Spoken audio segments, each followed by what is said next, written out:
Okay. All right. Great. So I guess I'll go ahead and call the Thursday, June 3rd Government Operations Committee meeting to order. Are there any changes to the agenda? Dominic is here. I thought he wasn't going to be here. Are you going to be able to stay, Dom? Should I just go with the regular agenda? I'm still on that other Zoom meeting in the background, Amanda. I just started this so I could listen to both, ping in as needed, and everything that you sent still sounds good to me. If that's okay. Thank you. All right, great. No worries. Okay, I don't think there's other changes to the agenda, so I may shuffle things around after we get to the two legislature discussion things, depending on if Dom is able to join us. Any comments from the public, Kathy? No, Amanda, there is not. Let's go ahead with the minutes. Let's do both the May 6th and May 18th at the same time. Can somebody move those? Rich moves. Dan seconds. Any comments or questions or changes on those? All right, let's go ahead and vote. Dan? Yes. Rich? Yes. Mike? Yes. And I'm yes, thank you. And we have a couple advisory board appointments for the Public Information Advisory Board. It's great to see we're getting a couple new folks.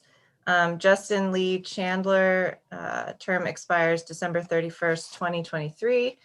And Hillary Boyer, also term expires December 31st, 2023. Can somebody move those? Rich, Dan seconds. Any comments or questions about those folks?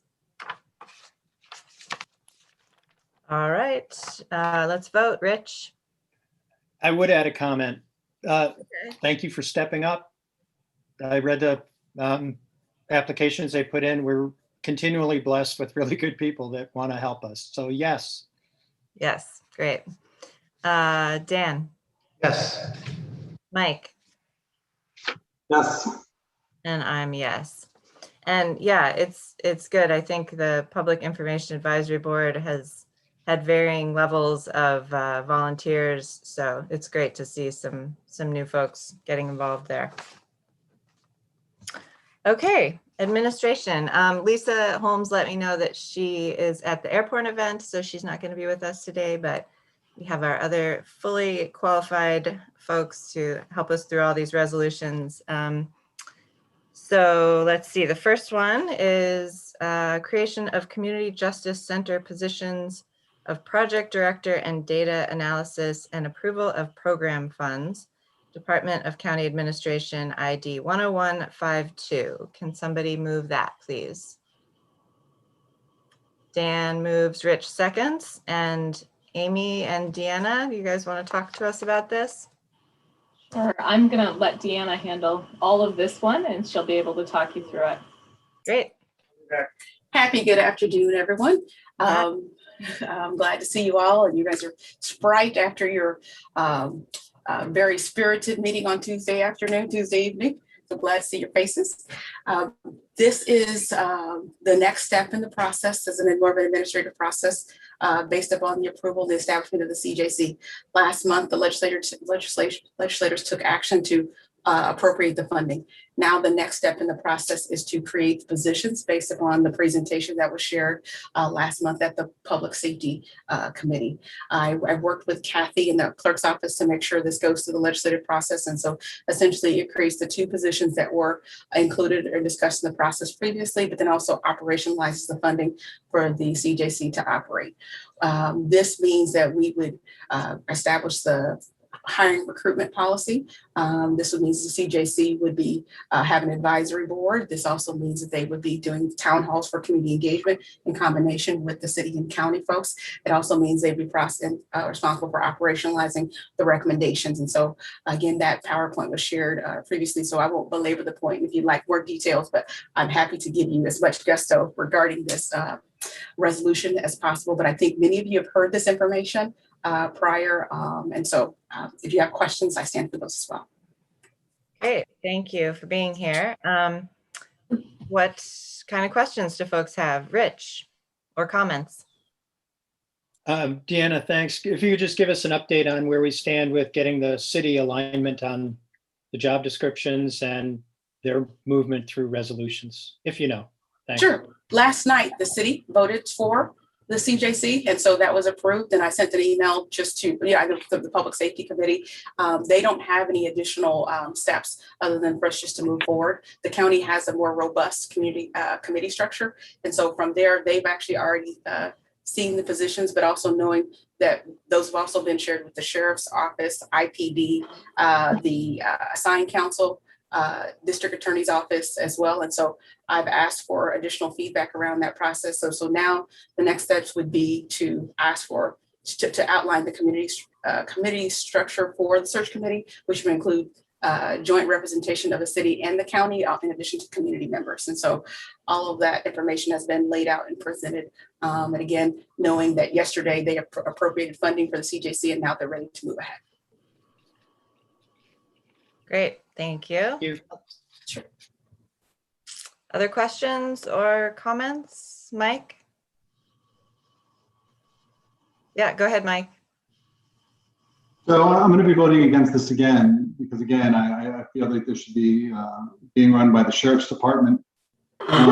News came out today, actually, to me from my town supervisor that they've signed on to a letter to, along with Trumansburg and a lot of the other villages and towns, basically saying to the city has plans to eliminate, I guess, 8 more positions. I don't know if it's 8 more, or if it's on, or if it's the 8 on. If it's 2 more in addition to the 6 that they were already cutting. But the towns and the villages are apparently very concerned that the city is again cutting, is eliminating positions in its police department. So that letter, I think, is going to drop today. At least that's what I've been told. And they're basically saying that they're concerned that the city is continuing to draw down its police service, and then that's going to draw away from the Sheriff's Department. And this goes along with both the recruiting issues at both the Sheriff's Department and Ithaca PD. So again, I'll be voting against it, and that's kind of why. All right, thanks. Okay, thank you, Mike. Rich, you have your hand up again? I do. Thanks for this information, Mike. I agree with you. This is really disturbing. If we're making, as a community, major decisions or transfers in our staffing levels of police departments, we should be doing it as part of an organized process. And that's what reimagining is all about. But I do think that's really an entirely separate issue from the CJC. And I would not think it would align well to have the sheriff in charge of the CJC, because you're talking about a coordinating and advisory role that works with not just the sheriff, but probation, the district attorney, assigned counsel, mental health, and other agencies that are not under the sheriff. The idea of the CJC is to be separate and not in control, but to make sure that you're collecting data and monitoring what all the different departments are doing. So I'm going to support the resolution. Thanks. Thanks, Rich, for saying that.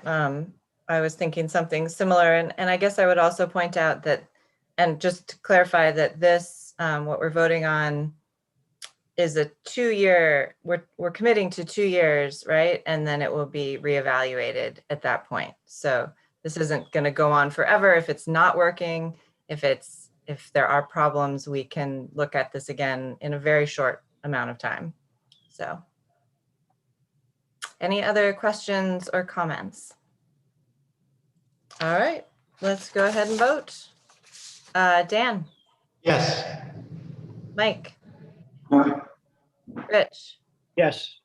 And I'm yes. So that passes 3-1. Thank you. Thank you, Deanna, very much. I lost my agenda. Hang on. All right, we're going to move on to resolution budget adjustment, communication and public outreach resources, ID 10120. Is that you, Amy, to talk about that? Actually, that's a Dominic resolution, so I'm wondering if it would make sense to move the diversity and equity and inclusion and justice resources to the next one. Deanna can kind of finish out her slew of them first. Okay, that's great. We can do that. And we can come back to Dominic's one. Do the other ones, does he need to comment on the other ones as well? Probably. So the other three are Dominic's, so he'll be available for that. Yeah, I can comment on them when needed. Okay, thanks. Okay, so then let's jump ahead to the budget adjustment, excuse me, for diversity, equity, inclusion, and justice resources. And that is ID 10119. Can I have somebody move that one? Mike Sigler, Rich John seconds. Thank you. Deanna, can you talk to us about this? Sure. About a month ago, or a little bit more than a month ago, I provided a presentation around where we are in terms of the state of equity at Tompkins County, and kind of teed up that we would needing some resources to get these processes and training started on behalf of the organization. Last year, as a result of the killing of George Floyd, but also seeing that there needed to be additional resources and more of an equity-centered approach to the organization, this position was created in addition to Team Jedi. Team Jedi stands for Justice, Equity, Diversity, and Inclusion. And Team Jedi has consistently met over the last year to look at organizational structure, resources, challenges, and things of that nature.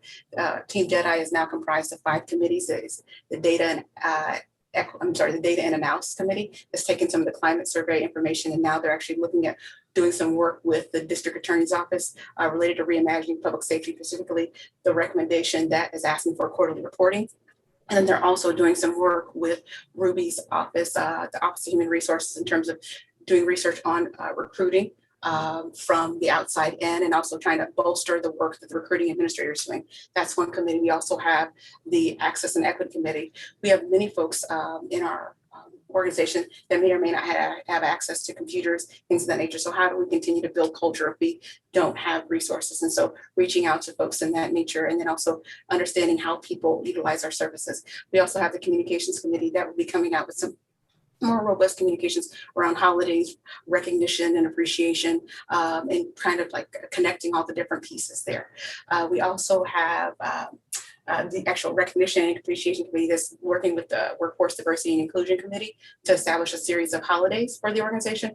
What has happened is we've done a series of proclamations like we had, which I thought was pretty epic on Tuesday night, because between the Pride Month, Juneteenth, and the dairy, I was like, amazing in terms of conversation. I love the speaks of proclamation, doing some of those things in a more uniform manner, making sure that that we have a consistent process, as opposed to saying, oh, this is happening, this is happening. So doing some work like that. So I won't go on any further, but that's the work that they're doing right now. They work behind the scenes, very, very thoughtful folks. Also, we'll be launching a training series once a quarter that will be optional for folks, but then also that speaks to the need in the organization. We've had some issues related to recognition of sexual orientation. We've had some racial discrimination issues that, again, those are private issues that are in terms of an employee in the relationship, but there are trends that have not only shown up in the climate survey data, but have emerged in my office, and I'm as a part of county administration. And so how do I address those things in a meaningful way that we can educate, but then also take those purposeful and meaningful steps? And so funding for Jedi is to allow them to do some of the work, but then also that shows an investment from the legislature to say, we see the work that you're doing, we think it's important, and here's $5,000 to get you started. And then some of the other things is just in terms of my role, being able to support the engagement efforts. One of the things is to raise the profile of Tompkins County. I'm doing some work with NACO recently. They've started a Chief Equity Diversity Officer group, and so was able to give some meaningful feedback to them. We're starting that work, but also took a survey around the needs for equity in counties. Also have worked with Cornell recently. I did a social justice presentation with some other colleagues as a part of their CEPA program. They're also asking if some students can do an internship with Tompkins County around equity. And again, we're not asking for money for those things, but also just speaking to the outreach efforts there. Then also we did a BIPOC community event. And then also we received numerous requests for just support. I was the content expert for the Executive Exchange Group, looking at their equity statement, which is several pages, and providing analysis on that. So letting folks know that Tompkins County, while this is a primarily internally focused position, knowing it's from the inside out. So we have to touch people, we have to reach them and be able to say that we're here for you. And so some of that funding will be used just as an initial seed investment, knowing that I'll be coming to you but asking for more as we show progress and as we show our development in this area. All right, great. Thank you for talking through that. And the memo kind of spells it all out. I hope everybody read through that. And in my mind, you know, $10,000 isn't really that much. Could probably use a lot more. Yes. But questions or comments for Deanna on this one? And it is a rollover request, so it's not new funds, it's use of rollover. Great, thanks. All right, I don't see any questions. Let's go ahead and vote. Dan? Yes. Mike? Yes. Rich? Yes. And I'm yes. So thank you very much for that one. All right. Dominic, we're coming back to you. Great. I can give you the high level on one at a time or all three, depending on which you'd prefer, Amanda. Let's I guess maybe just, yeah, give us the big picture, and then if there's questions on specific ones as we move them, people can ask specific questions. That sounds great. Yeah. So the communication and public outreach resources, one is related to email newsletter software that we spoke about at fair length at Budget, Capital, and Personnel. This system would allow us to do everything from public signups for things like legislative highlights to replacing the current sort of strung together with duct tape health department newsletter list that's not sort of built for our type of operations. A lot of these systems are built for sales, and we're not trying to sell things. We're trying to, you know, clear things up to the public and engage them.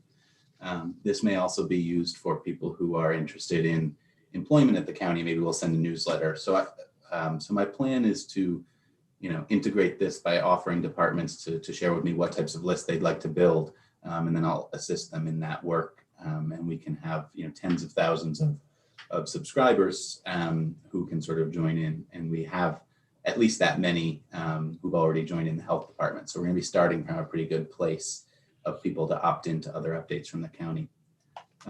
The translation services, shifting gears slightly, the translation services one is related to the Reimagining Public Safety document. This is a shared cost with the city, 50-50, and would translate the resolutions and the first number of pages of that into some languages that are frequently spoken here in Tompkins County. And we've gotten various requests for this information in those other languages. And then the last one is from the contingent fund for maintaining contracted services for AV equipment.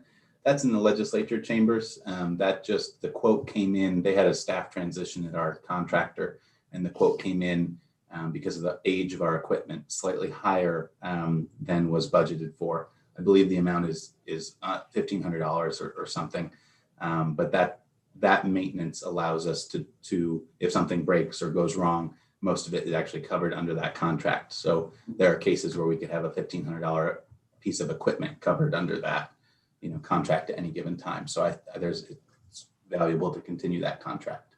So those are the three. Happy to answer questions as they arise. All right, great, thank you. All right, so let's move the first one. So budget adjustment, communication and public outreach resources, 10120. Rich moves. Dan will second. And did folks have questions about this one? Rich, yeah.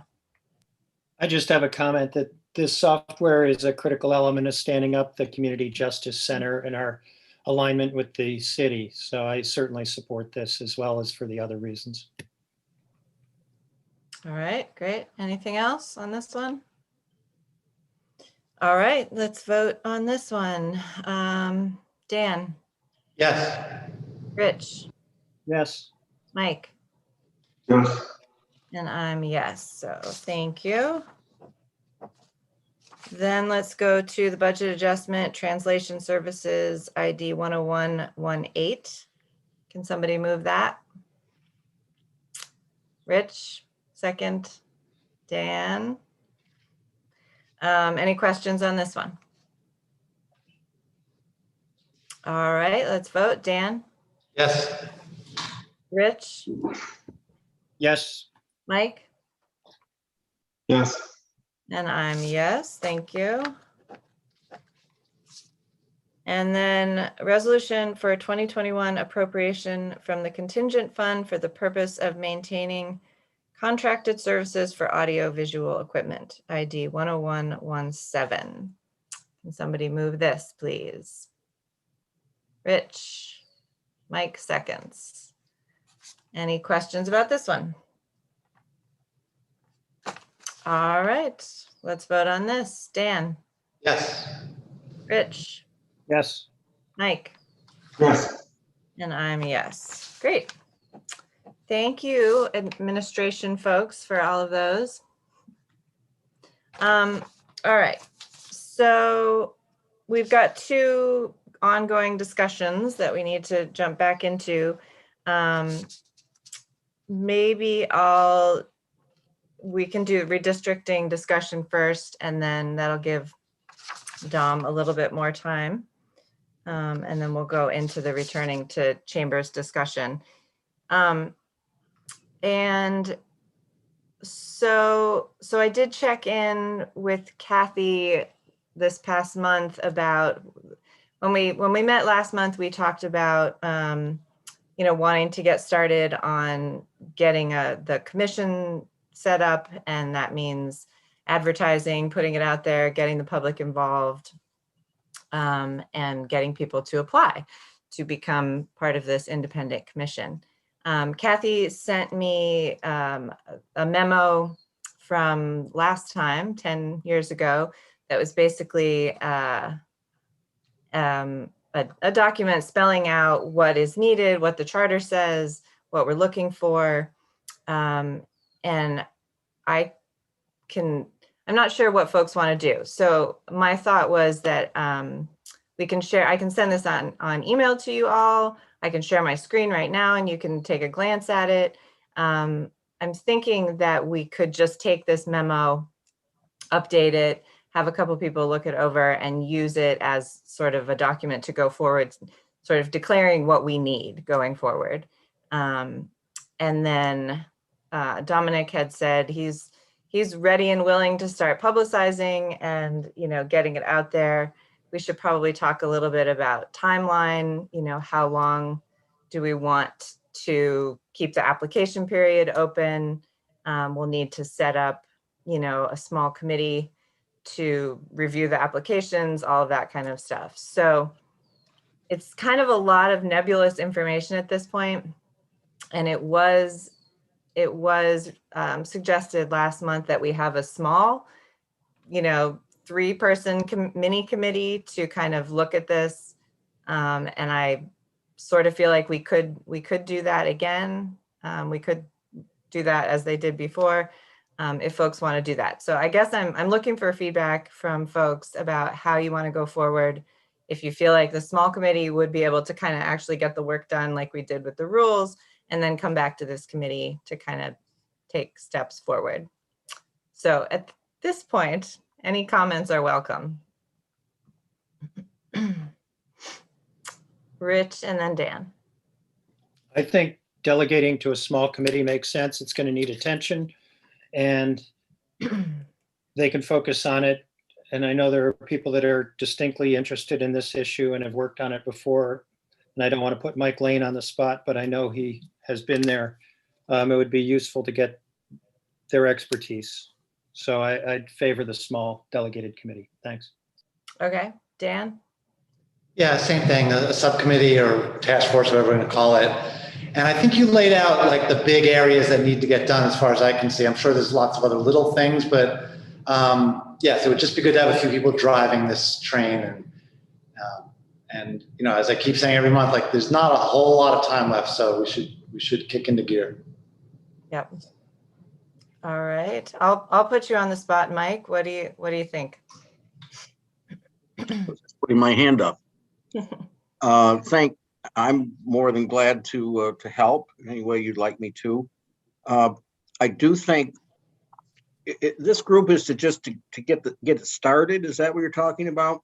Because there needs to be an interview group, and whether it's the GO committee or whoever does it, but that really ought to be bipartisan, because we're trying to pick people who are, you know, open-minded, not a political slant necessarily, certainly no elected officials or party officials onto the redistricting committee.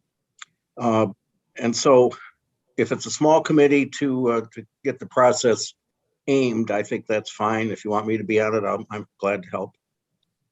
Okay, yeah, I mean, I think, you know, I can certainly kind of drive it behind the scenes, but it might make sense if there's a couple of folks that were looking at some of these documents, making, you know, sort of looking at the timeline and then bringing that back to GO to make decisions. Mike, Sigler?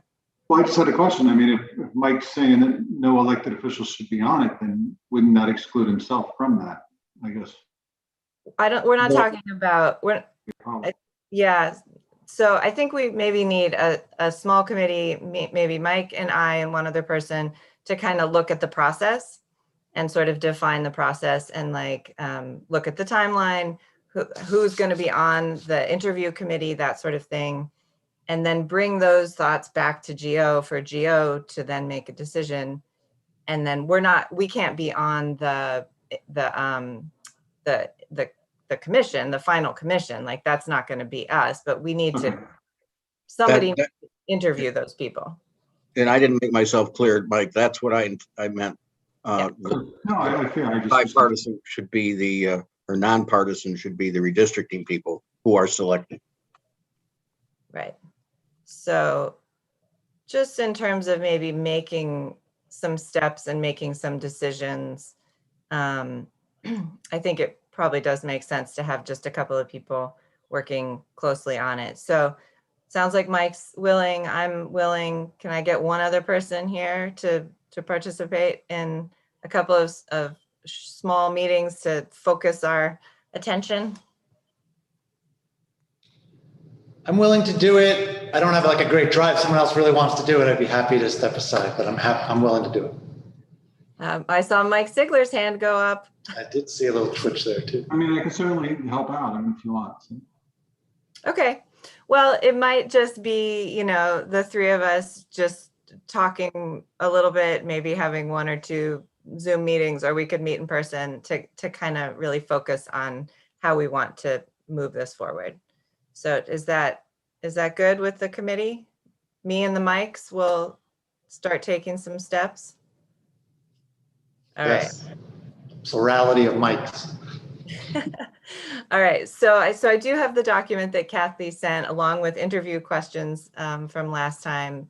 So I'll start by sharing those with the mics, and we can set up a meeting and go from there. Any other thoughts or things people want to say right now about the process going forward?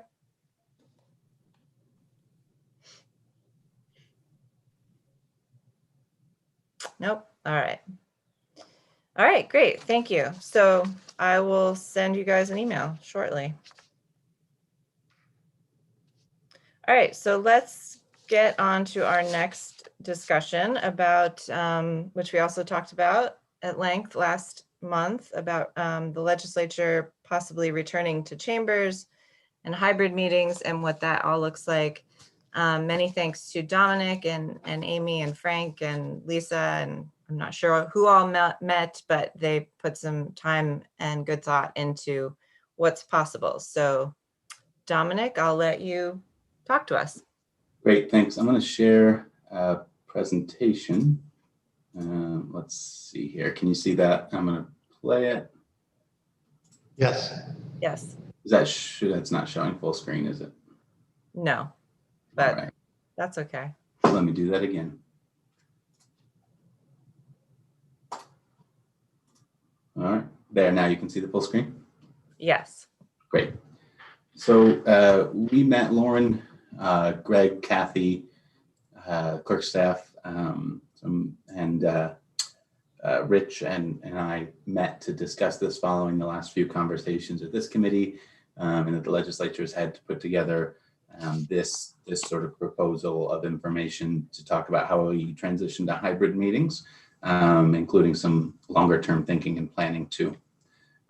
So let's see. So public health guidance, you probably have all heard this too many times, so I'll be short. The current guidance is vaccinated individuals may choose to not wear a mask or keep distance while around others. The occupancy number in spaces must be limited to allow for 6 feet of space between individuals. Unvaccinated individuals must wear a mask while around others, and that's consistent with the county positioning as a whole. And departments have started to make independent decisions about their operations related to this. We'll be putting out a message later today about county operations in different departments and buildings related to mask wearing. The executive order expires June 25th. It may continue to be extended. That's what allows for our virtual public meetings and suspends the in-person and public presence requirements that are set. Jonathan's a bit more of an expert on what that involves than I am, and who's spoken to you all already in other settings. But we do anticipate that it's been extended for a while. The extension limits have shortened each time. So, it may only be till, first week of July, they do the next one for. So it's a little touch and go with the timing. So that presents a challenge to this. So this is where we get into sort of the proposed solution that we came up with as a group. And I've split this up into two halves here. One is the in-person setup and experience, and the other is what the virtual setup and experience would look like. In person, a number of legislators and staff may join in person and use the oval rather than the long table there, and follow public health guidance related to vaccination, status, masks, distancing. The occupancy limit to the room would be limited by the 6-foot rule. I don't have that number off the top of my head. And part of the in-person experience proposal would be one of the large computer monitors, like the one that is at the table where Dan and Kathy are now, actually on a rolling cart down at the end near the door, that would allow for putting the virtual people on the same sort of level playing field with legislators who are in person. I felt that was an important part of the conversation. So it didn't feel like there were totally different experiences, and so that legislators felt sort of equal in the space. For the first meeting, because of the procurement of some of these things, I'll get into this in a moment. For the first one we test this out on, it may actually have to be the drop-down screens instead, which would not be the same exact experience, but would be something we could do. The members of the public may join in person under this model and offer public comment at the podium. We've talked about adding a plexiglass barrier to that. They would be required to keep 6 feet of distance and wouldn't need to wear a mask if they're vaccinated, if that's what the decision was by the department. The virtual experience for legislators and staff who choose to join remotely is very similar to the one now, though you may see more individuals at the oval, so it may be a little bit harder to see each individual. I'd encourage everyone to set it up as speaker view rather than gallery view for that, or some things to sort of toggle that experience a bit.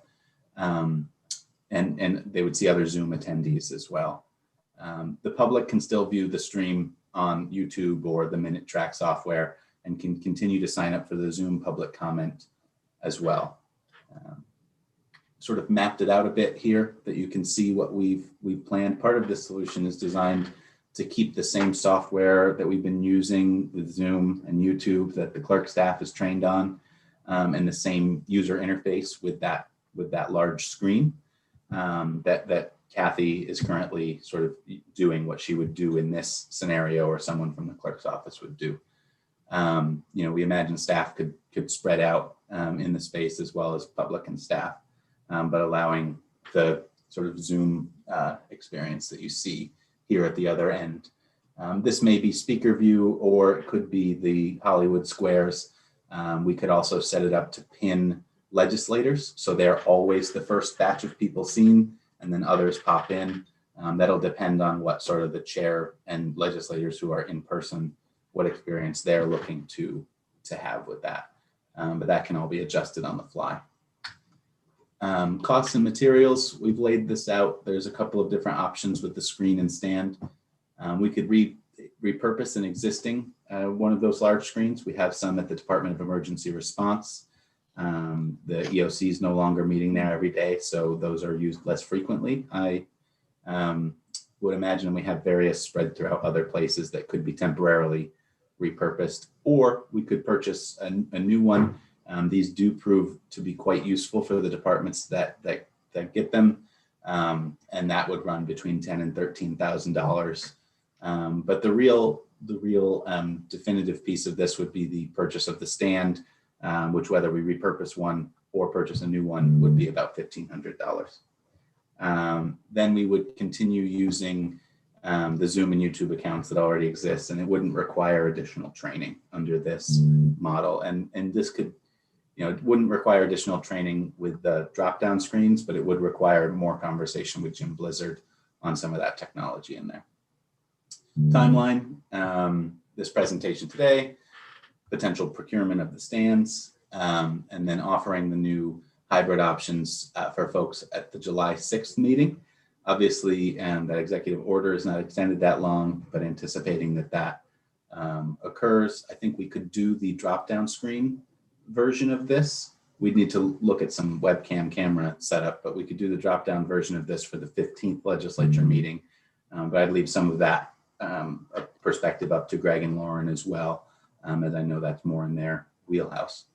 And then the sort of offering it for that meeting, I could see us phasing in public attendance over time. Maybe you offer it to people who can't join via Zoom or phone at first, and then move from there. And then we'll keep you updated with every executive order change, especially when this goes into play. And then just a few notes of long-term considerations. Is this something, should we plan on providing the ongoing ability for members of the public to join any meeting via Zoom? Is that something you're interested in? This type of screen stand setup would allow for that. Should we continue streaming all of our meetings on YouTube? I've heard yeses for the most part from legislators in meetings so far, but there's been no official sort of decision made there. And then we'd need to consider as well the broadcasting of Spectrum Channel 15. It's currently only for full legislature meetings, but is that something we need to discuss in addition?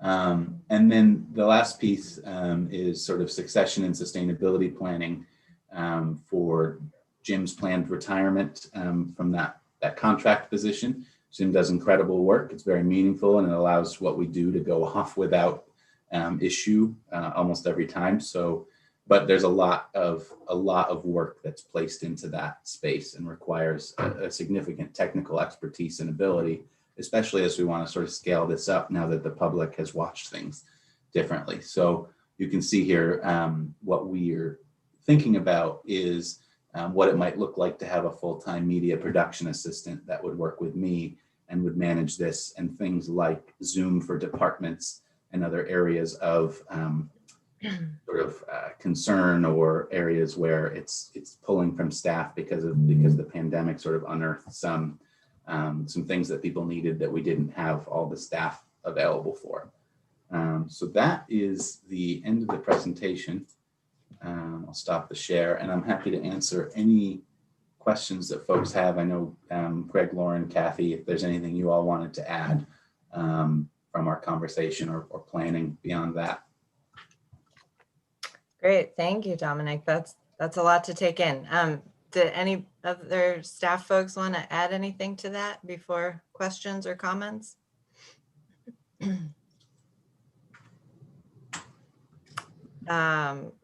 Jonathan, did you want to say something? Yeah, we have to keep in mind that we don't know where the law is going. If in fact, I mean, like I said before, there are two very separate requirements. One is the meeting of the members of the legislature together and the committee members. And then there is the open access to the public, and there are two different requirements. It's possible that both could end or one of the two could end. I mean, there's some sense to ending the, allowing the legislature to meet publicly without yet requiring openness to the public in person. But if they both go away, and eventually I think they may both go away, that would mean that the legislature would have to meet in person and the committees, and it would have to be open to members of the public to attend in person. Doesn't mean we couldn't offer additional opportunities for the public to view, you know, whether on YouTube or participate via Zoom or whatever.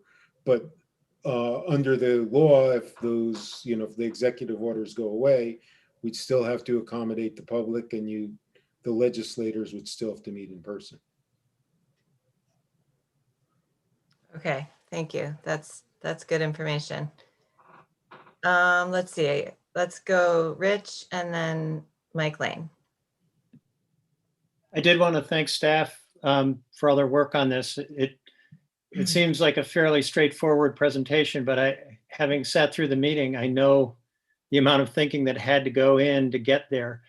And I certainly echo what Jonathan said, that we're really at the mercy of the executive order, and we could get the rug pulled out from us at any moment. I think it's really important to be ready to go forward. A further element I'd like us to think about is, if we develop this hybrid model and we keep it, we could get some real efficiency by allowing staff to appear remotely going forward, so that they're not sitting all night at our meetings. And that would be, I think, a real benefit from the standpoint of staff well-being. I would vote for the temporary use of the monitor. Let's borrow one. Let's see if it works. Let's not spend 10 to 13K or whatever it was, and just get the stand for it. You know, it looks like we would be essentially doing something similar to restaurant rules.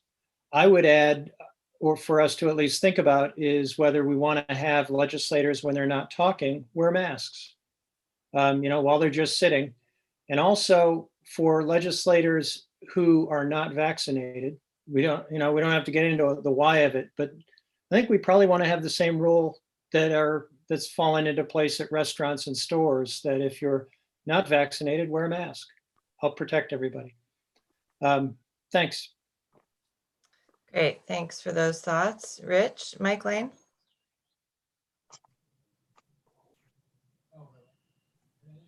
Oh, thank you.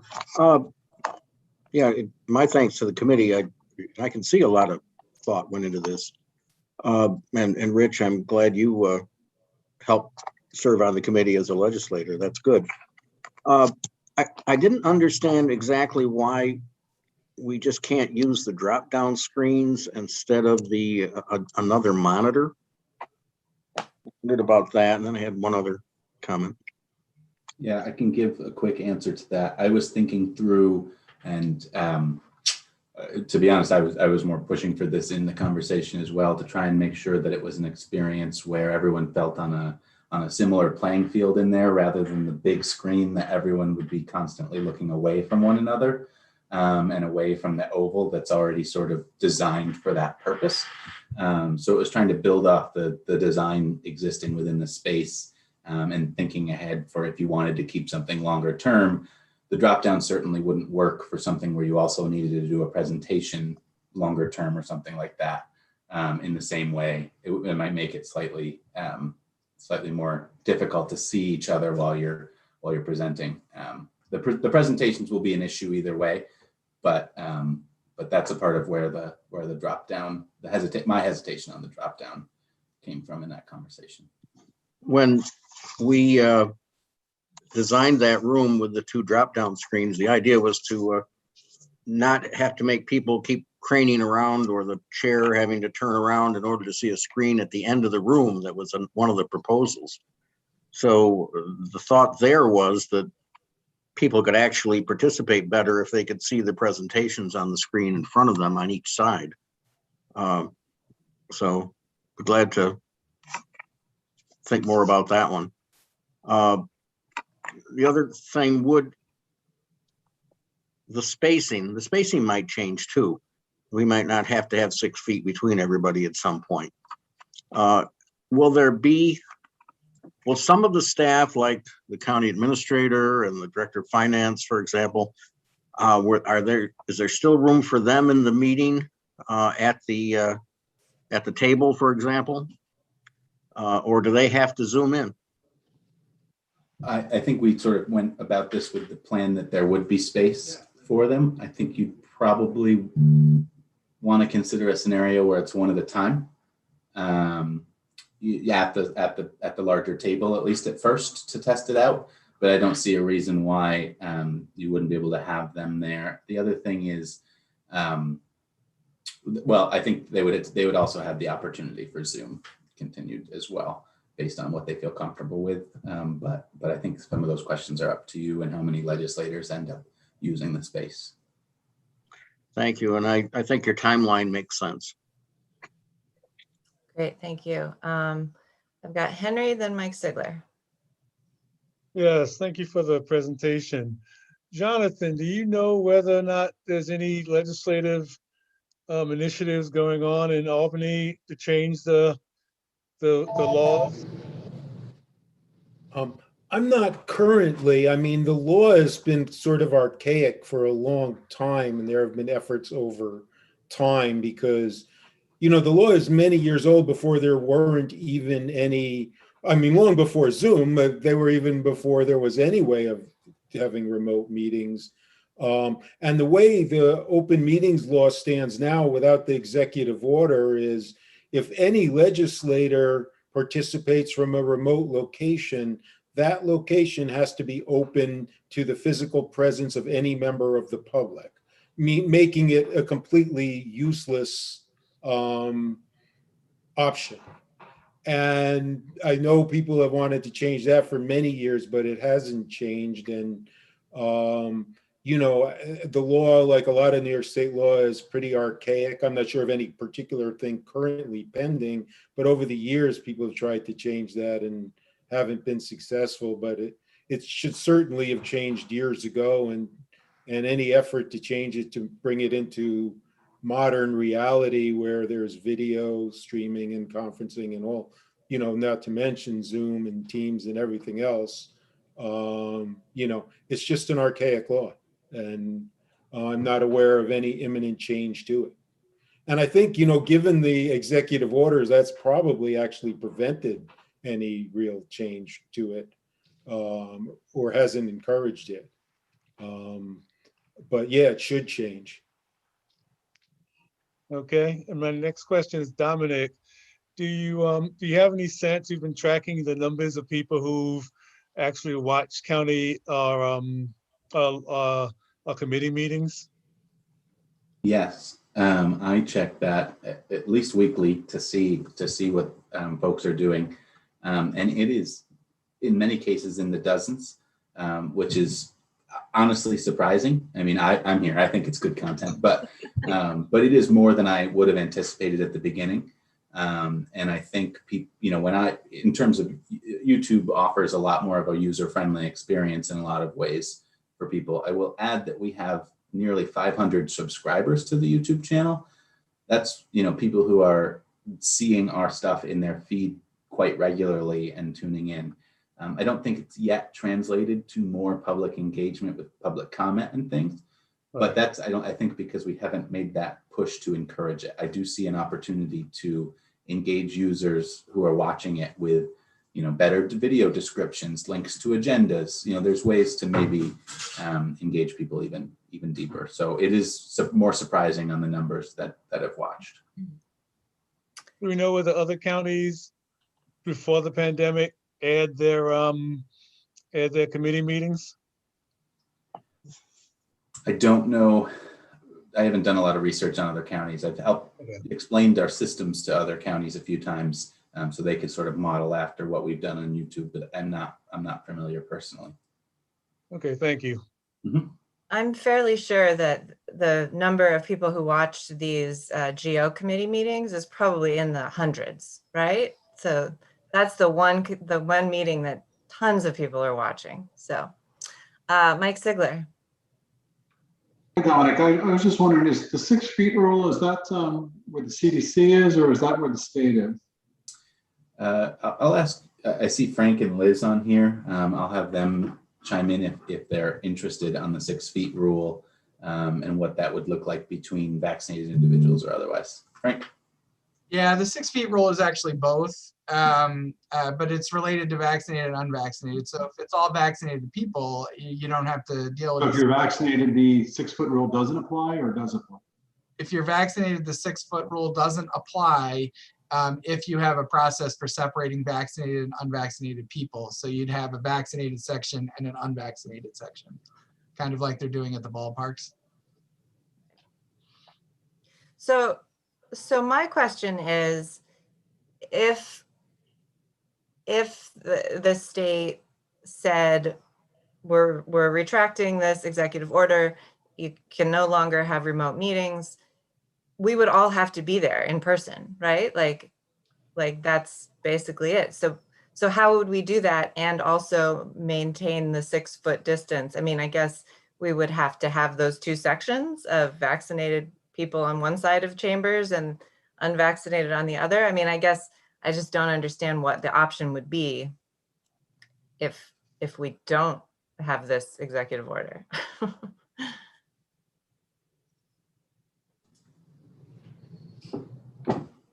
Yeah, I don't know if I have a good answer at this time for that. Yeah, it is complicated without the executive order. Right. Okay. So if I could, oh, maybe Mike Sigler's ahead of me. Go ahead. Okay, go ahead, Mike. Mine's a generic question. I was just going to say, employers can require vaccination. It doesn't sound like the county is moving in that direction at this point, although they're going to have us register as to whether we are vaccinated or not. And if you don't register, I guess you're assumed not vaccinated. So we may want to consider whether we want to require legislators to be vaccinated. Right. I guess it also goes to the question of if we have to be in chambers in a public space and we don't know if the public is vaccinated or not, we can't. I mean, I guess we can ask them if they, are vaccinated, and some can sit in one side of the room and some on the other. I don't know. It sounds very complicated, but Mike Sigler. So now I have a question and a response. I don't actually know if you can require an elected official to be vaccinated. I don't think you can actually. You can require employees. I don't know. That'd be an interesting little legal argument for you, Michael. But, yeah. My question is, so if I'm vaccinated, I can go in the county office building as of, I guess, June 6th, not wear a mask, everything's good to go. Is that where we're at, Dominic?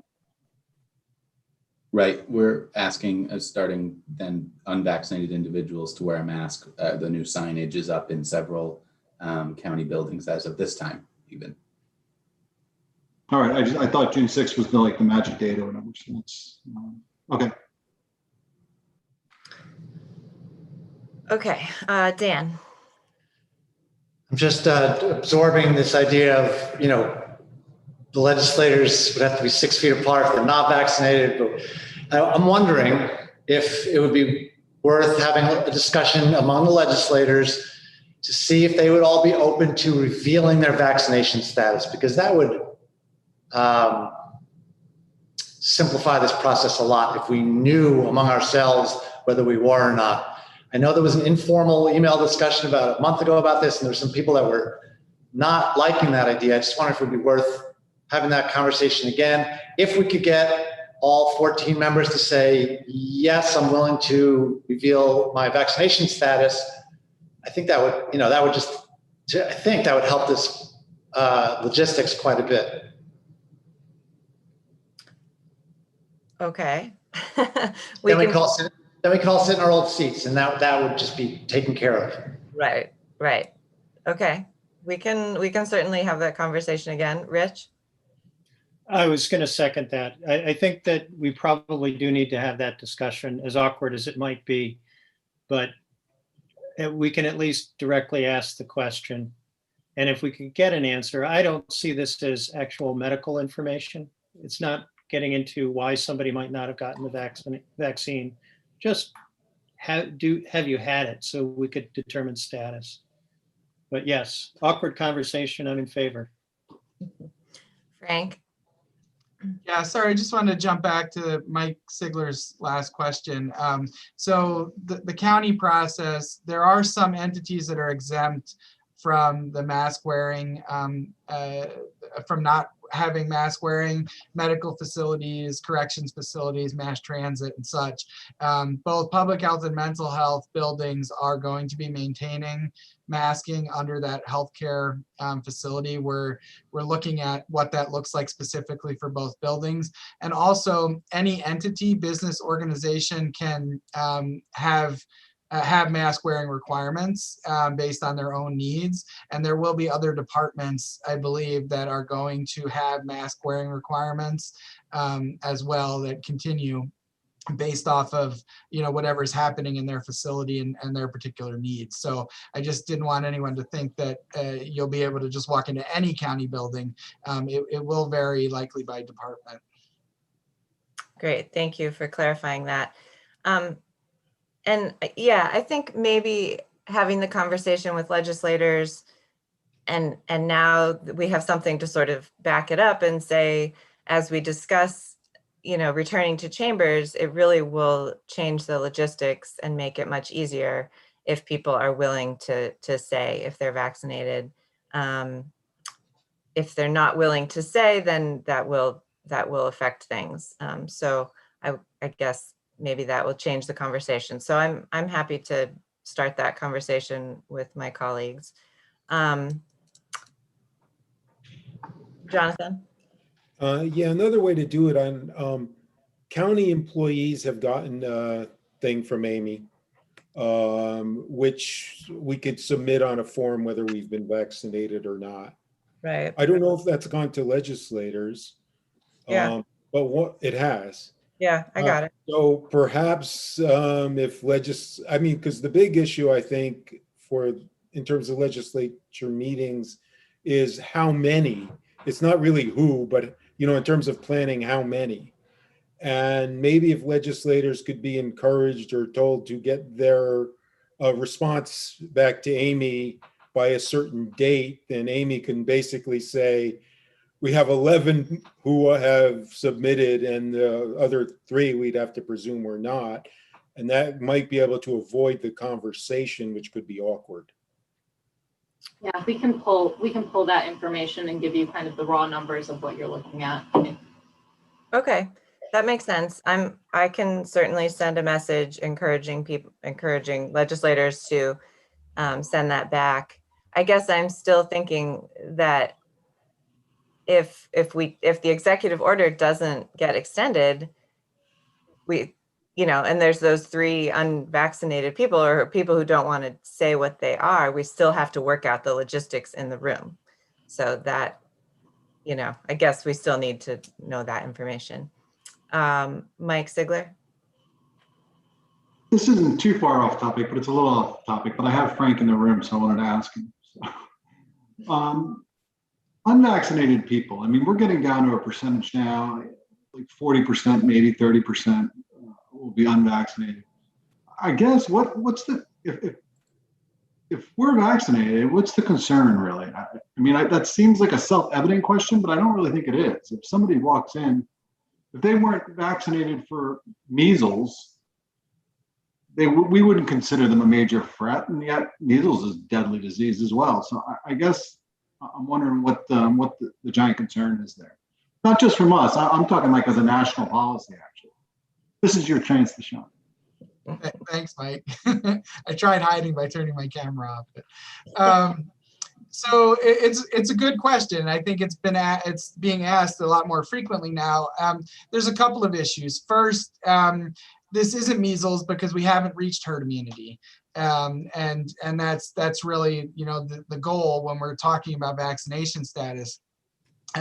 Not all vaccines are 100%, right? So fully vaccinated people, if exposed to someone that is vaccinated, that is positive or contagious, could still become sick.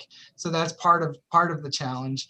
The bigger issue is that we want to limit the spread of the disease as much as we can until we reach herd immunity to avoid additional variants happening or being transmitted, right? That's really the battle that we're chasing with the herd immunity race, right? We want to get to herd immunity so we can limit transmission so new variants don't develop that are either more virulent, more contagious, or immune to the vaccine, right? And so that's really what this all is about. It's not always just about that initial one-to-one contact and what it means for the individual. It's about what it means to the entire disease evolution in our herd or in our community.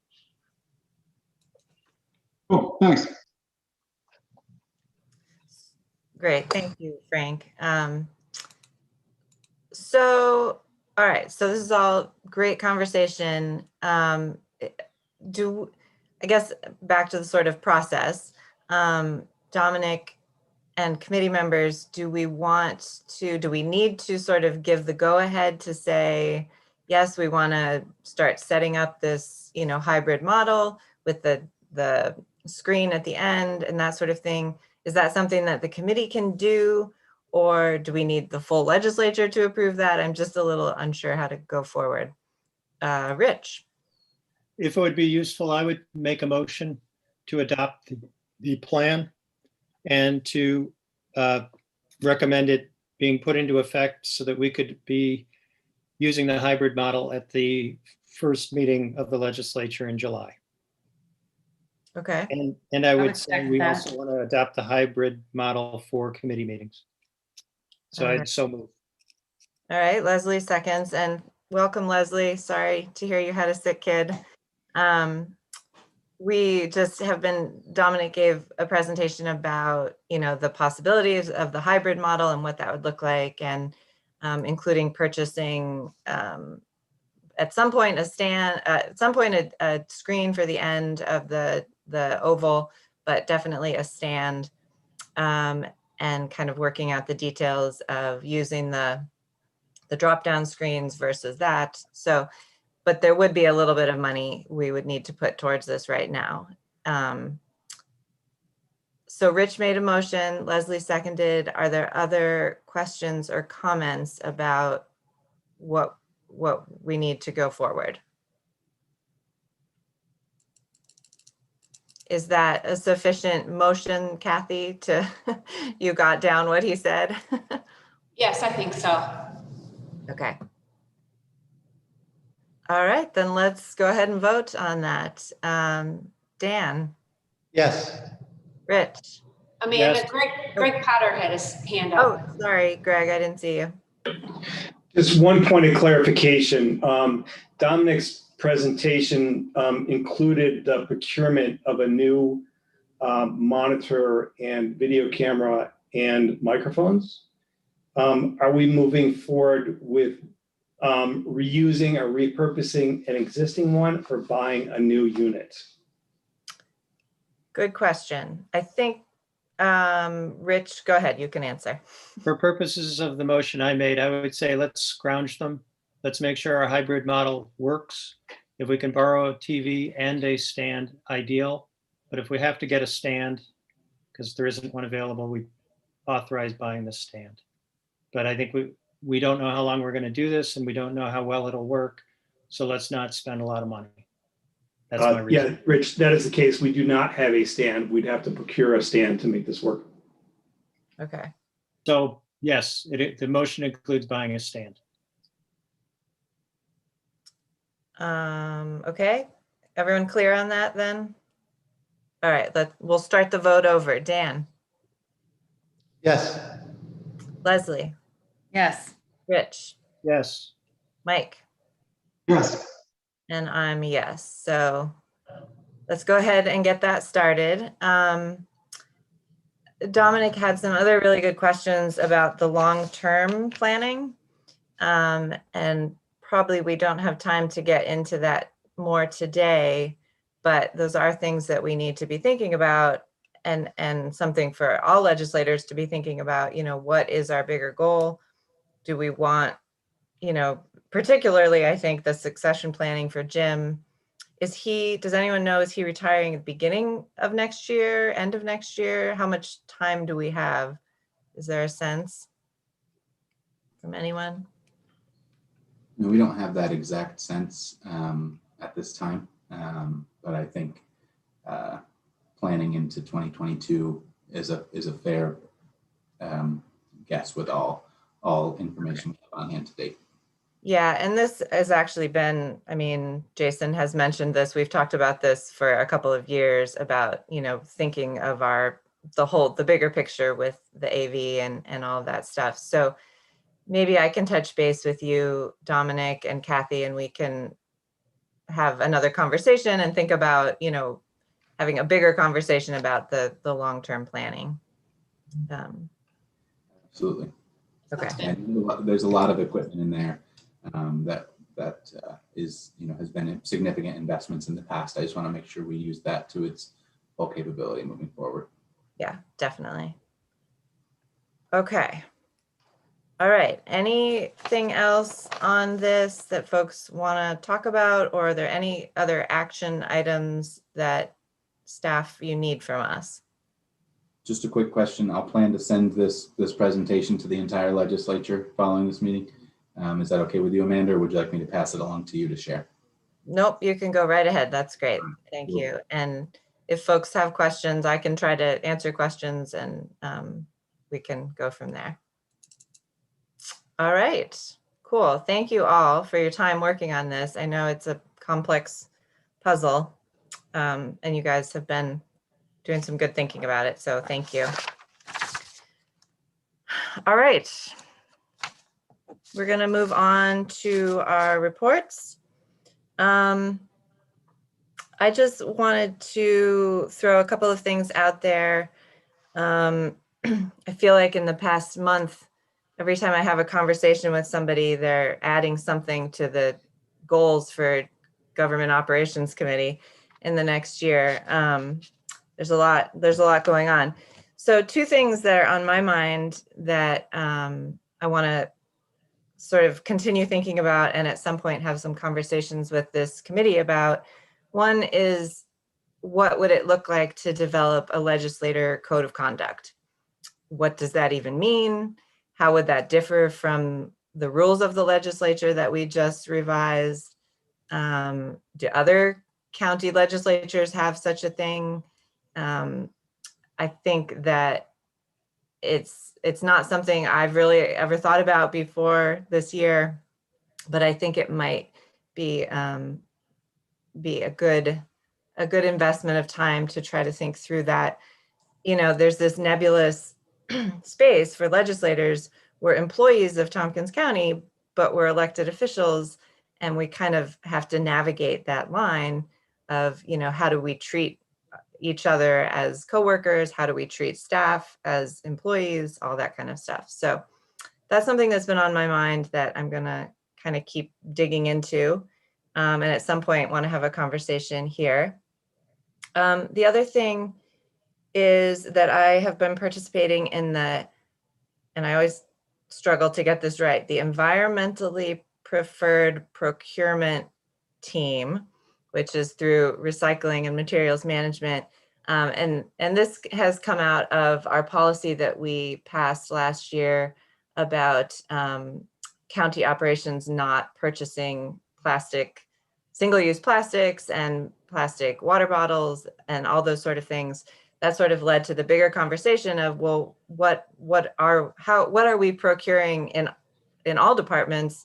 And we have this environmentally preferable policy. So this team is looking at the, everything from recycled paper to cleaning supplies, and we have a process going forward. As we've been having these meetings with the small group, it's sort of become clear that the purchasing practices throughout the departments are very decentralized. People do things differently. There's one department does it this way, another department does it that way. I guess years ago, it used to be a centralized process through the Department of Finance, but it is not anymore. So that's a big policy decision to try to look at, and it's not something that we can just sort of throw on the plate of our staff right away. But having talked with the team, including Lisa Holmes, we're kind of hoping maybe towards the end of this year and into next year, we can really start looking at our purchasing practices, and how can we make the whole policy better for the organization as a whole. And I know that we're getting a new purchasing person in the Department of Finance. So that obviously will be including that person in these discussions going forward. So those are just two things that have been on my mind. And there's plenty other things that government operations has to talk about. But I just wanted to throw those two out there. Dan, question? Yeah, well, comment on the first topic that you brought up. It's just reminding me that former county legislator Dooley Kiefer used to often bring up the idea of a legislator job description. And I don't think it ever went anywhere. I don't think anything was ever written. I could be wrong. And it's not quite the same as a code of conduct, but just wanted to throw that into your mix as you think about it. Okay, no, I mean, that's great. And I think that could go a long way in defining what we are supposed to do. Rich? I too think that it's probably something worth spending time on, a code of conduct. A difficult thing to do because it's hard to write something that will apply to all circumstances. But I point to our meeting 2 days ago where we nearly went 5 hours. We were just a few minutes short. And frankly, it wasn't a great public display. I think people get very tired with long meetings, and we don't have any written guidance of how we're supposed to behave. I think a code of conduct would be a good starting document for us to think further about how we want to run our meetings and how we want to relate to each other. And particularly as a spur that we probably should get some training for public communication.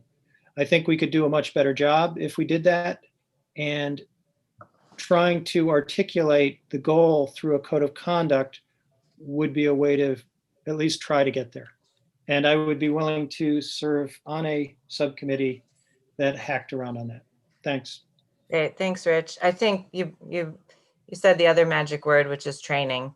And I think, when new legislators come on, Leslie can probably attest to this. You're just sort of thrown in, and we have to have sexual harassment training and read the rules of the legislature, but there's not any real training.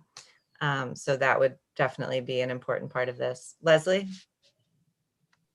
Thanks, Amanda. Agreed. I too would raise my hand to join said group.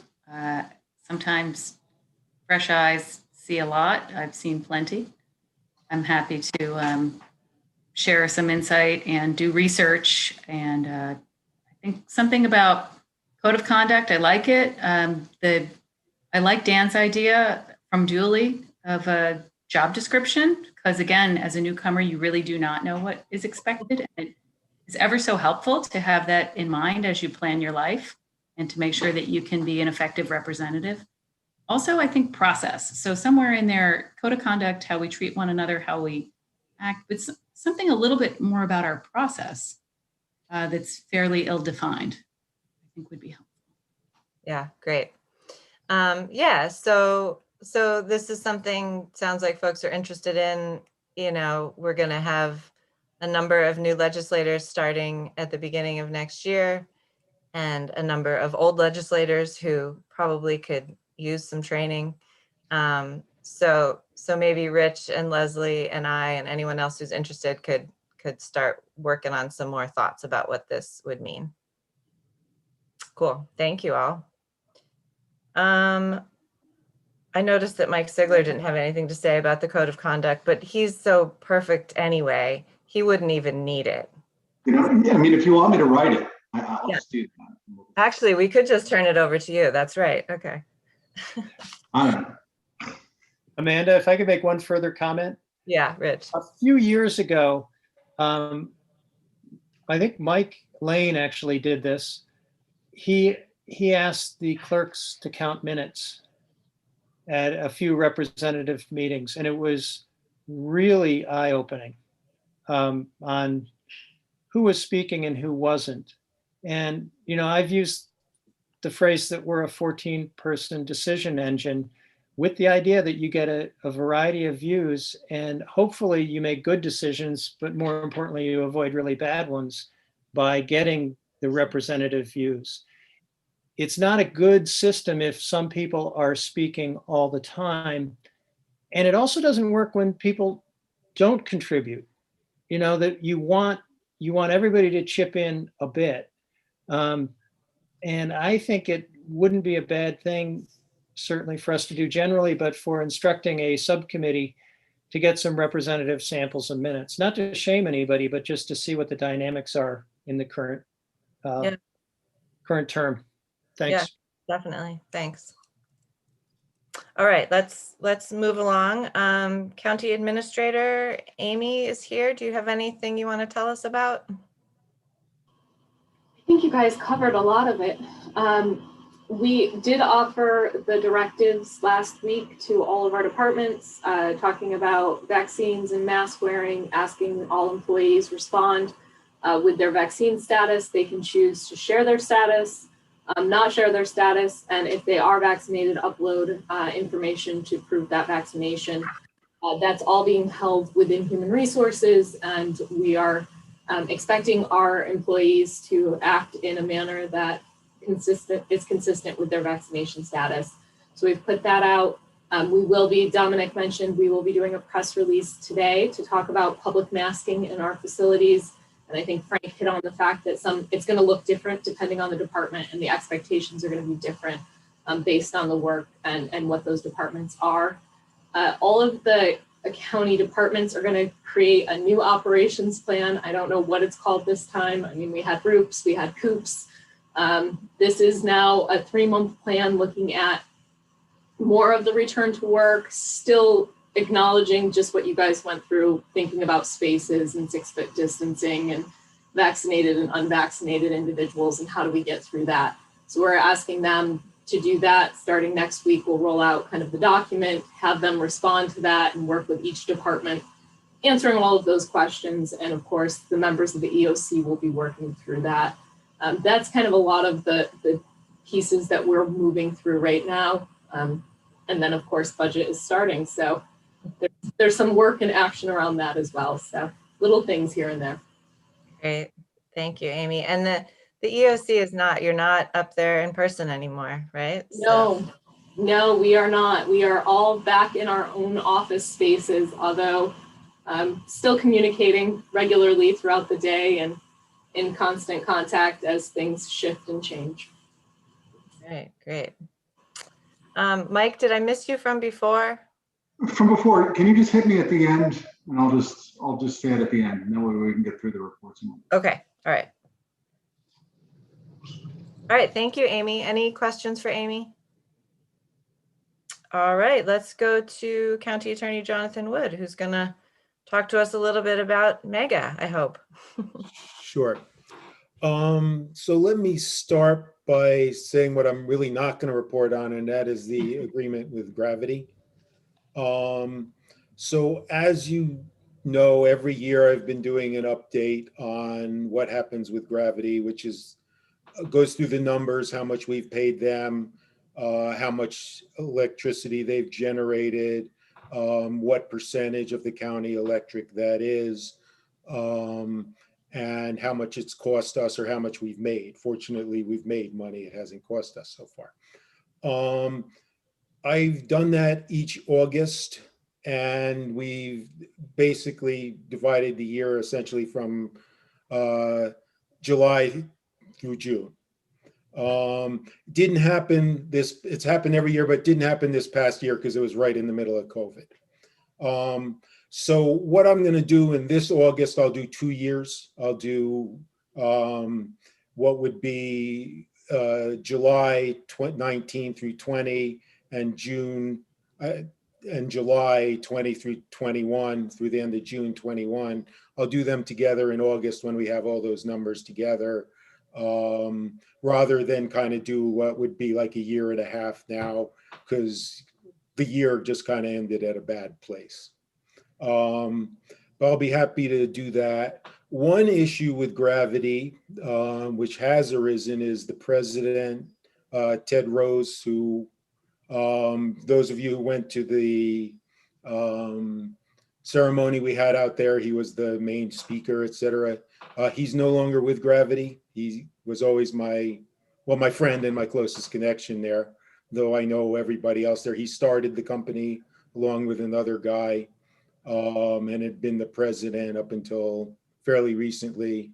But he's gone. So, that's the biggest news with Gravity. Our doesn't affect our agreement with them at all. But it affects, somewhat my relationship with them. Yeah, and Leslie's asking if you could you explain a little bit about what that is, Gravity? Sure. So Gravity Renewables is a company in Colorado, based out of Boulder, Colorado.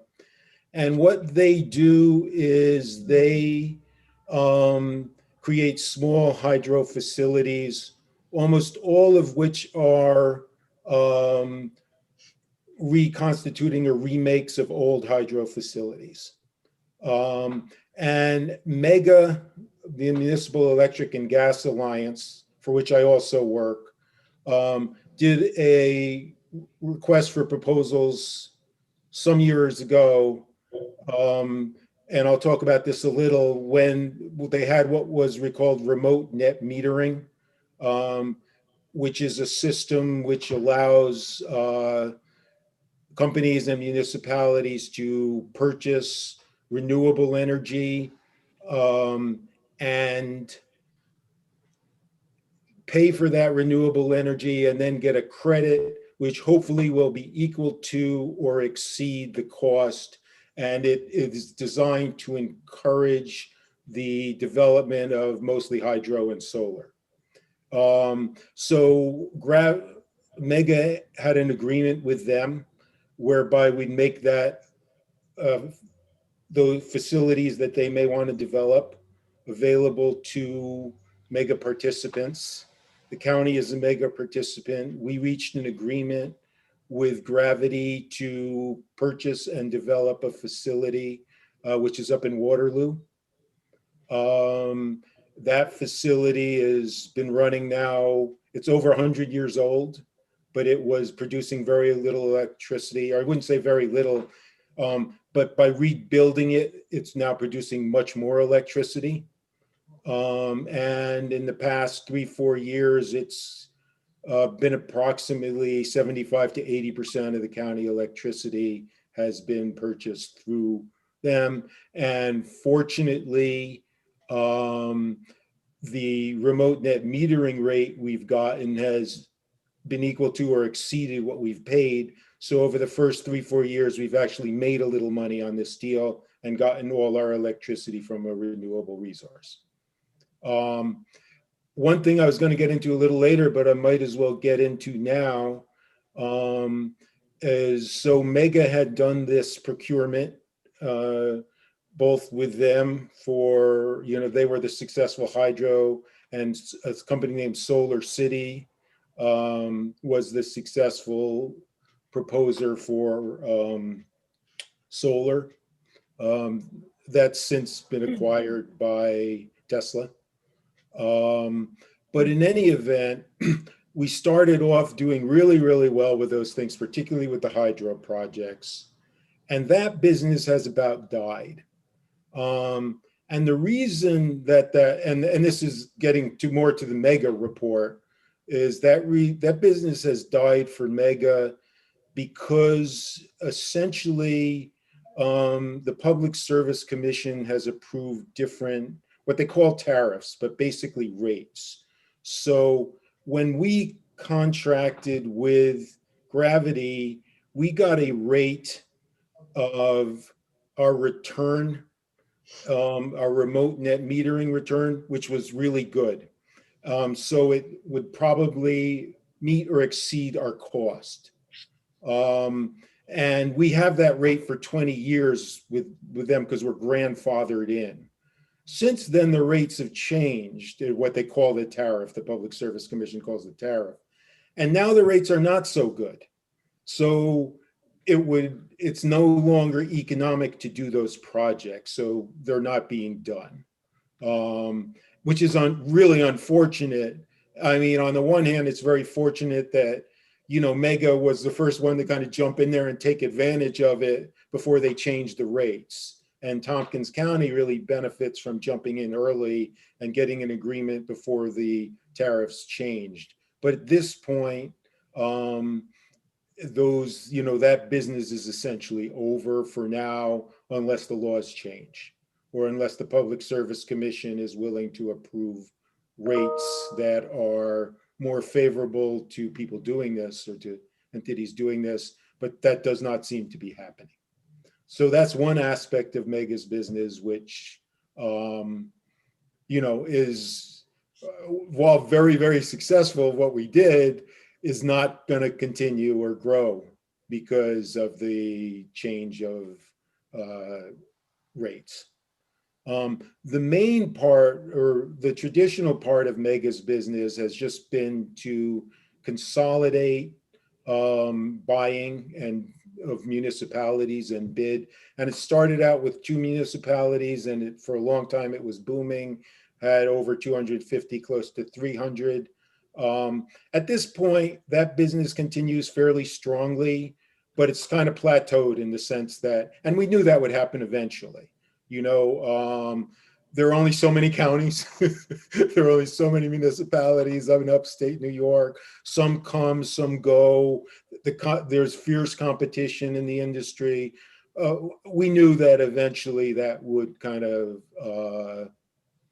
plateau or peter out. It's not going away, but we don't expect big growth. Also, in this year of COVID, where municipalities haven't used that much electricity and gas because some of them have been closed, or some buildings that haven't been as busy as in ordinary years, that's obviously had downward pressure on use, et cetera. So none of that has been great for Mega, but that's just kind of like any other business going through COVID, that we have to expect that things were not, there's going to be less use during that period of time. Let's just put it that way. So one of the things that we had been working on, and this is probably what a lot of our focus has been on at Mega in the recent years, is in order to try to expand our, I'm not sure if business is the term, but our involvement in the energy field. We started what's called CCA, or Community Choice Aggregation. And Community Choice Aggregation is essentially doing for individuals the same thing that we've done for counties and municipalities, and municipality by municipality, not, it's towns, villages, and cities, not counties under the law, can bid through MEGA to provide electricity to all the residents, and residents who don't want it can opt out. The theory initially is that by buying together, people can get a better price and beat the utility rate. Also, because there is an interest in having, for example, in communities being able to provide renewables, that it would be a way to provide renewables on a mass basis to whole groups. It's been kind of a mixed bag, and I can go into a lot of details, but so one of the issues is it took 3 years for the Public Service Commission to approve it, which meant that we had 3 years of financial outgo with no income. That really put us on a path which was not good. I mean, financially, we're stable now, but that was a period of time which was a lot of outgo without, corresponding inflow. We tried to do aggregations in groups. Our first aggregation was what we call the Southern Tier, and it was successful in that we got a lot of communities together. And that's been 2 years now, and it's ending, and we just are renewing it.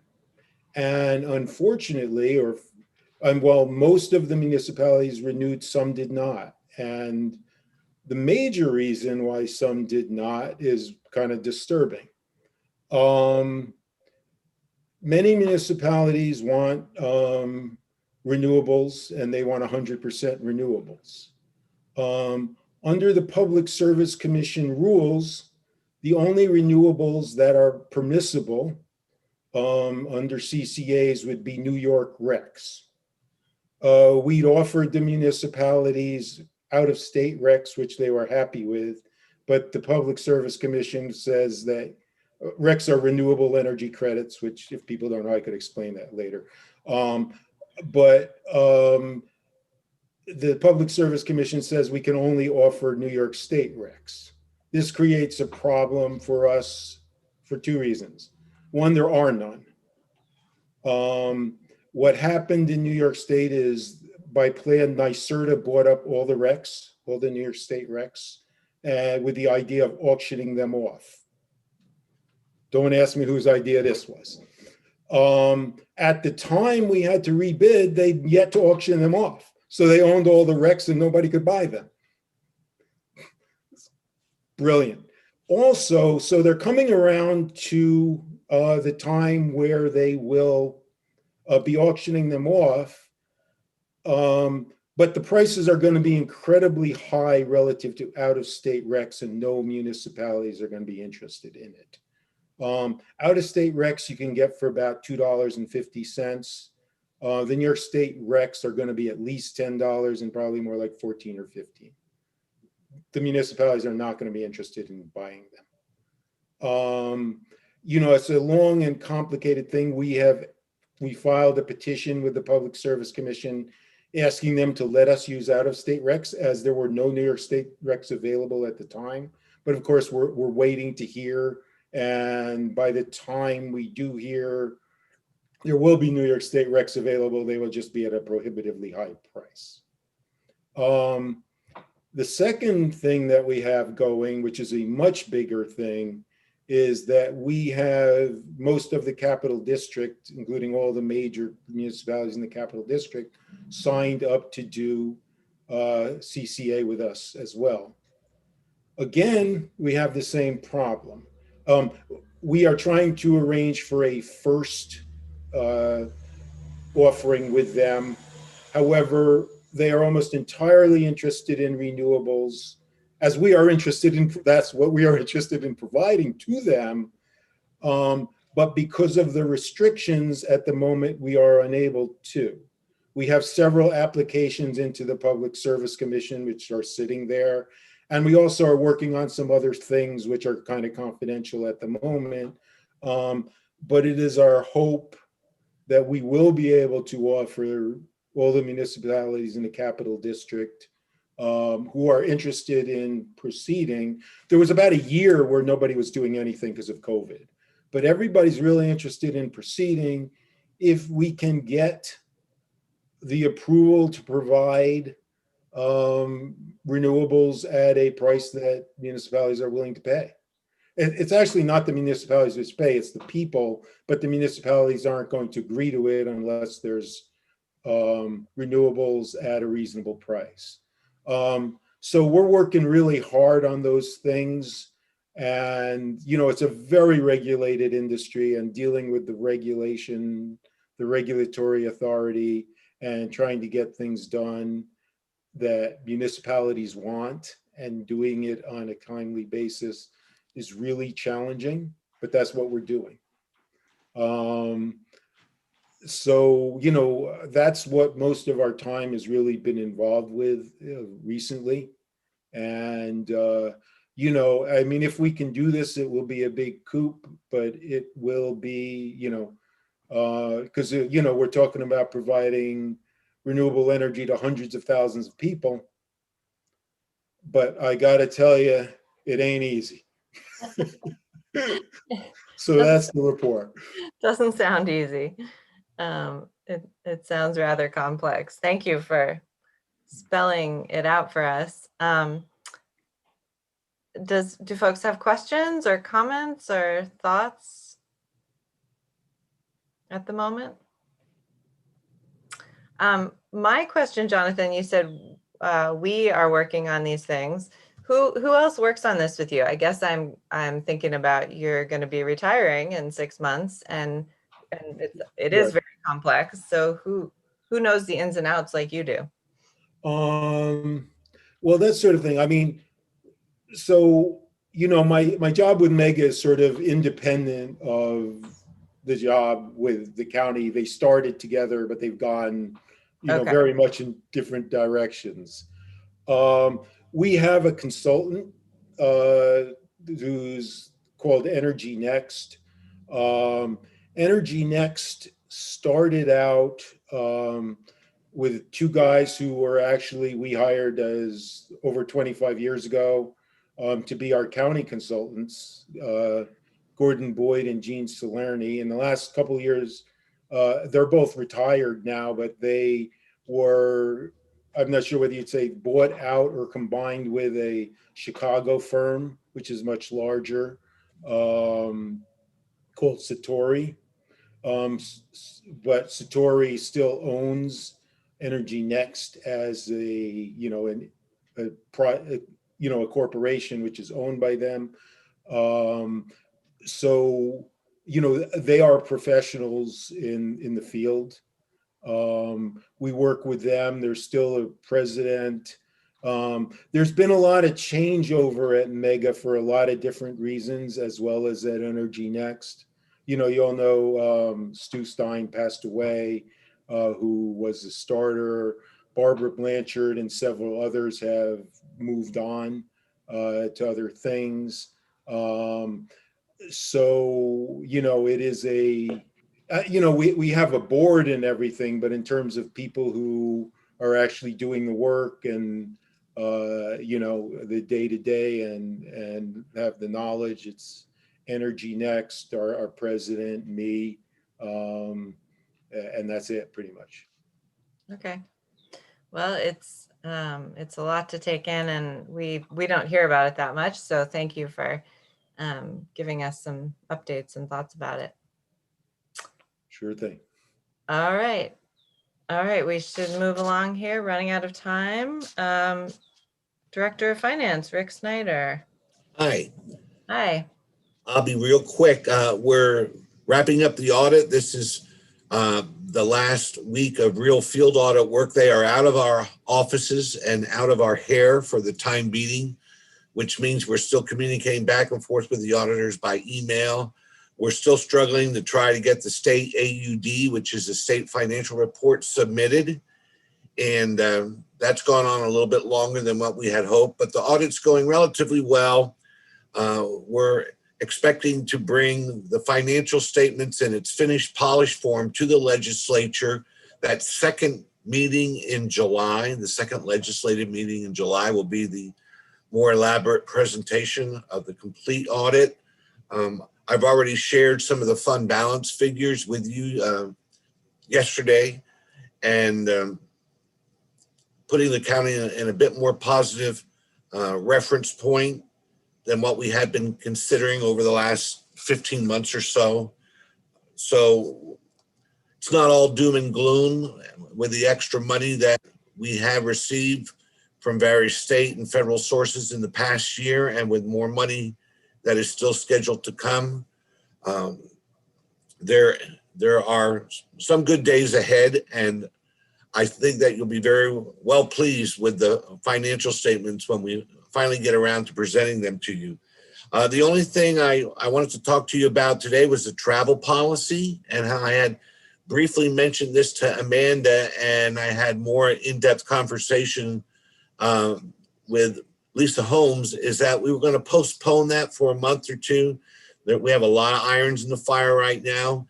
And we were at that place where we're almost ready to bring it to the GO committee. That would be the new revised policy. But the team has completely shifted with Jesse Spudis leaving soon, who was a vital member of the team, and Lisa Holmes having a few more other important responsibilities to cater to right now. And us still being in the audit, we feel that the team has to reassemble with a few new members. I mean, the staff working team. And we have a couple of folks in HR that's working on it. And I'm putting together a new team in finance to help work on it. The first draft that we have looks pretty good, but there are some issues that still need to be addressed.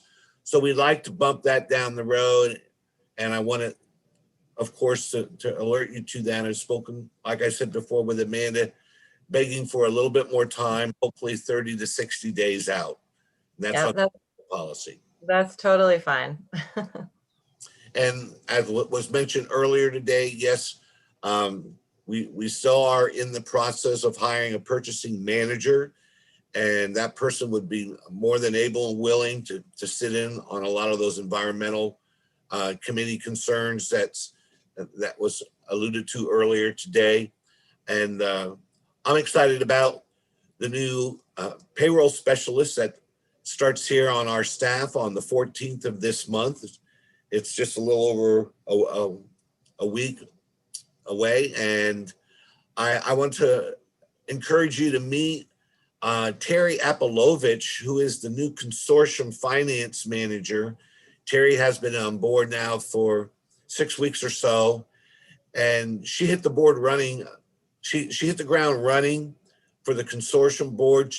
That one new position that is not an accounting employee, but it is a health insurance consortium employee, works under the direct administrative supervision of the consortium in Elin Dowd as the executive director of the consortium. Some of the finance duties that my staff and myself have provided in the past are gradually being shifted over to Terry as she becomes the finance manager for the consortium. And it's already given us quite a bit of relief on the amount of work that she's been able to do so far for the health insurance consortium. I wish she would have came right before their audit, but she came after their audit was over. And that could have saved us hundreds of hours of here. But Drew and Jessica and I have been working as the finance team for the health insurance consortium. It's been that 3-member team that has done all the finances for the health insurance consortium since 2011. So now we're just beginning to get a bit more relief as we pass on some of the treasurer's duties to the consortium itself. And that's all I have for today. All right, that's all good stuff. Questions for Rick? All right, thank you very much for being here. You're welcome. Dominic, do you have anything else you want to report to us about? I feel like you've heard plenty from me, continuing to work on reimagining public safety. And we'll spend some time working on communications for the CJC implementation moving forward. As we mentioned before, we're putting out a message today about county operations updates related to the new guidance around masks and vaccination. And we'll continue to do that as the situation changes. And that's all I have to report today, unless there are any questions. All right, great. Any questions for Dominic? All right, thanks for being here, and thanks again for all your work on all of that stuff. Committee members, Mike Sigler, did you have something else you wanted to tell us about? Oh, it's late. I think we can be done. I'll just be quick, I guess. It was just, it came back to that code of conduct thing. And I think if we do go forward with doing something like that, I'm not as worried, I guess, about the code of conduct of how legislators treat other legislatures, but how maybe we treat staff and things like that. So just to put that out there so that that's not, that wasn't seemingly, I'm not sure we weren't forgetting it. It just wasn't mentioned. So yeah, definitely. Out of it, so. All right, thank you. And I would just add too that it would have to be something that the legislature votes on. It's not that this committee could say, here's the code of conduct and you all have to follow it. It would be, which would be nice. Maybe we could do that, but we'd have to, get buy-in from everybody. So. Well, I want to say, I think sometimes staff looks at decisions that are made. Like there are things I'm not going to agree with. And it's not that I don't agree with the staffing of it. It's a policy decision, and there's policy and budgeting, and yeah, those may be at odds with the department. It doesn't mean I'm against the department or somebody in the department. It's just, yeah, that's not the direction I think the county should go. Once the county decides to go that way, that's the way we're going. Yeah, no, but that's government. So. Yeah, and that's a good distinction to make, though, that talking about it's not personal, it's a policy choice. Rich? I was just going to say, Mike, I agree with you. I think that's a really good point, that we should also certainly include relations with staff. And I think part of the reason we would want to go after our meetings is that we end up having staff who have no ability to influence the length of the meeting have to wait for us to finish. And so, yes, that's a key element. All right, well, more conversation to come on that. And speaking of short meetings, let's finish 10 minutes early. Or unless any other committee members have anything else they want to put out there in our last 10 minutes. All right, well, thank you all for being here and all the good work. I feel like we're moving in the right direction. So thank you. We are adjourned. Thank you, Amanda. Thanks.